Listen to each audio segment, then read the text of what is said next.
Hello all you foodie listeners. Shagatam, assalamu alaikum. Welcome to Radio FM রেডিওর আরজেদের বাংলা ইংরেজির মিশ্রণ এবং বিকৃত উচ্চারণের মাধ্যমে বাংলাদেশে পাঁচমিশালি ভাষার যাত্রা শুরু। আর হ্যাঁ, দারুণ সব হট স্পাইসি ওই বলো ওই ধৈর্যের একটা সীমা আছে। গত 5 দিন ধরে তুমি একই সাথে বেশ কয়েকজন তরুণ নির্মাতার নাটক ও সিনেমাতেও বিভিন্ন ভাষার মিশ্রণ ও বিকৃত উচ্চারণ প্রকট আকার ধারণ করে। আমি তোমার লস লাভ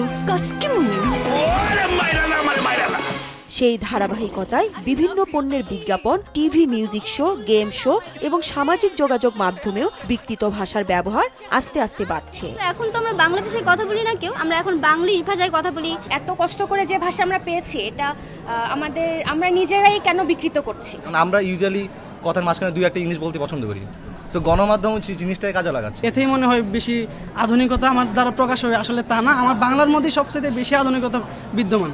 গণযোগাযোগ ও সাংবাদিকতার এই শিক্ষক বাংলা ভাষার এই বিকৃত ব্যবহারকে ভাষা নৈরাজ্য হিসেবে উল্লেখ করেন। ছোট বাচ্চাদেরকে যে ভাষার সামাজিকীকরণ, মানে বড় হয়ে যে কোন ভাষা ব্যবহার করবে, সেই সামাজিকীকরণের জন্য আমাদেরকে এমন ভাষা ব্যবহার করব না যে তাদের মধ্যে এই ধরনের উচ্চারণ ত্রুটি হতে পারে, ভাষার বিকৃত ব্যবহার হতে পারে, কিংবা ভাষা নৈরাজ্য তাদের মধ্যে প্রভাব ফেলে। দ্রুত ভাষার এই অপপ্রয়োগ বন্ধ না হলে ভবিষ্যতে বাংলা ভাষার মৌলিকতা ও অস্তিত্ব প্রশ্নের মুখে পড়বে বলে আশঙ্কা এই সাংস্কৃতিক ব্যক্তিত্বের। এফএম রেডিও যে ভাষা ব্যবহার করছে সেটা হচ্ছে একটা মিশ্রিত ভাষা, যাকে বাংরেজি বলছে। বাংরেজি শব্দটা শুনলে আমার কাছে খুব ঘেন্না লাগে। আমি বললে বাংলায় বলবো, না হলে ইংরেজিতে বলবো। এটা অত্যন্ত বড় অপরাধ।